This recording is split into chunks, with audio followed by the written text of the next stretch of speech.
Hi. So you're preparing your child for the school, right? You're wondering what vocabulary should be taught to the child so that the child is comfortable in school. What sentences, what language, what nouns, and all that. So I will talk about particular vocabulary which is school related and required for school readiness today. I assume that you have already made a school experience book where the child is standing in the different areas of the school and you have taken the pictures and made a book out of it. Now, in front of every picture, attached to it, have a blank sheet. Why? Because you can write the vocabulary related to that particular area of the school on that sheet. So, which are the areas your child will be exposed in the beginning when the child attends the school? Basically, main four areas the child will be associated with: classroom, assembly hall, playground, and cafeteria. So, let's talk about that. Coming to classroom, what vocabulary is needed? The child knows the chair and table and all that, but beyond that, the names of the furniture the child should know, like desk, bench, drawer, window, door, of course, and also a footrest, something like that.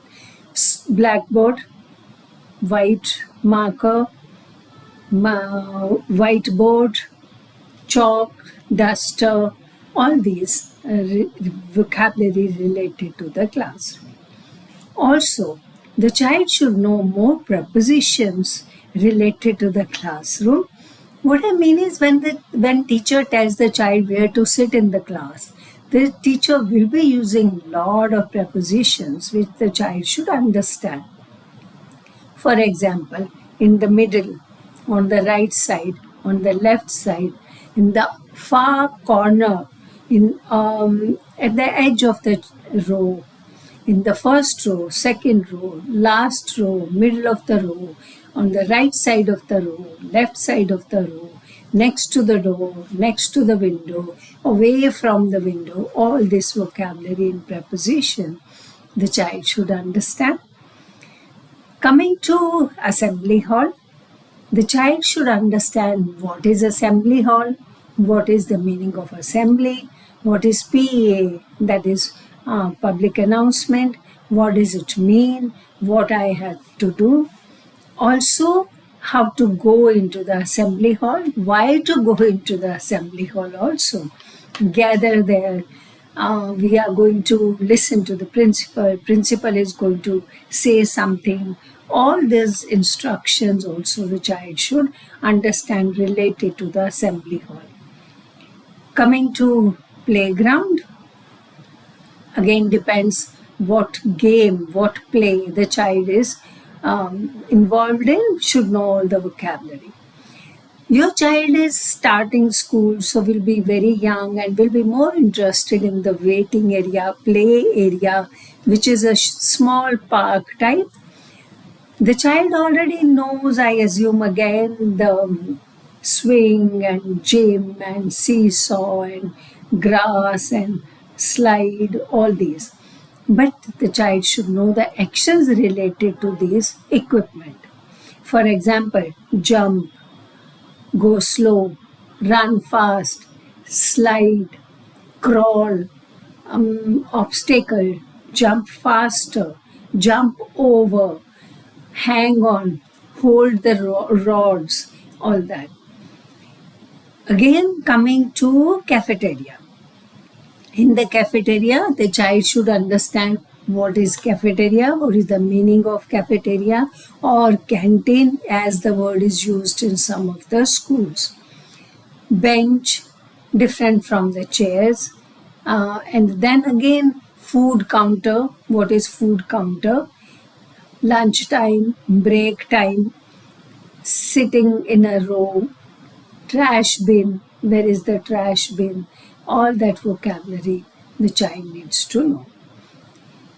In order to be very comfortable to understand receptive language, the child should also know sentences, not only these nouns. By sentences, I mean the child should understand directions, instructions, and multi-instructions, multi-directional instructions. For example, coming to directions. Now, you know what is the difference in direction and instruction? Direction is most propositions where you direct the child how to go to a particular place, how to find a particular object. But when it is instructions, it's more in actions, what the child is supposed to do after listening to you.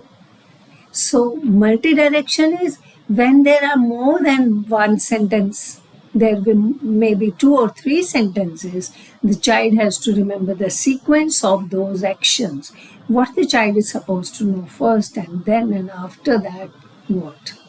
Okay, so starting with directions, the child should understand the directions. If the child knows lot of prepositions, again, for example, you tell the child, go to the principal's office. Do you know where is principal's office? Child says no. Okay, go down the steps in the passage, go to the ground floor, turn right.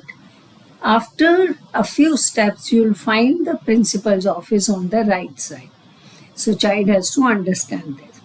Or you say, go to the first aid room and get some bandage. So how will you do? Go to the principal's office and go further ahead. After 2 rooms, the 3rd room is the first aid room. Or go and get some chalk from the office. Ask the receptionist to give you a duster. So all this language is instructions. Stand in a row, make a straight line, stand after each other, stand in pairs, close your books, stand up and go to the passage, make a line. So all these are instructions. Open your bag, take out the maths book, turn to page number 5. Solve the first sum. Open this storybook, go to the second page, answer the questions. So these are all the instructions given which the child should understand. We are going to the assembly hall, make a line. You have to go after the 2nd grade. Okay. Before you go out to the assembly hall, see that your desk is tidy. Before you leave the cafeteria, see that you have put all the trash in the trash bin and your table is clean. So there is lot before, after, and, or. All these conjunctions will help to do multi-directions and multi-instructions, more than one sentence. The child should understand all this and the child will be very comfortable. Again, the child should also know the language of manners, which is a social language. The child must know where to use. It's an expressive language. Sorry, please, thank you, may I, excuse me, help me, I don't know, all this. So the child has to understand all this vocabulary. In order to let the child learn this vocabulary, what you can do at home is the games like treasure hunt. When you play the game of the treasure hunt, where something is hidden and the child has to find it, the child has to listen to the instructions, which are mainly directions. Go here, go this way, go turn 3 steps on the right, 4 steps on the left, come forward 2 steps, go back 1 step, all this. And even on the edge, on the boundary of the playground, in the middle of the class, all this vocabulary can be taught through treasure hunt. Again, through stories. Lot of books, picture books and stories can use instructions.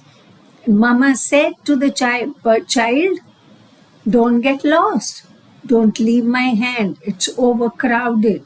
The market is overcrowded. Don't leave my hand. Stay with me. Stay next to me.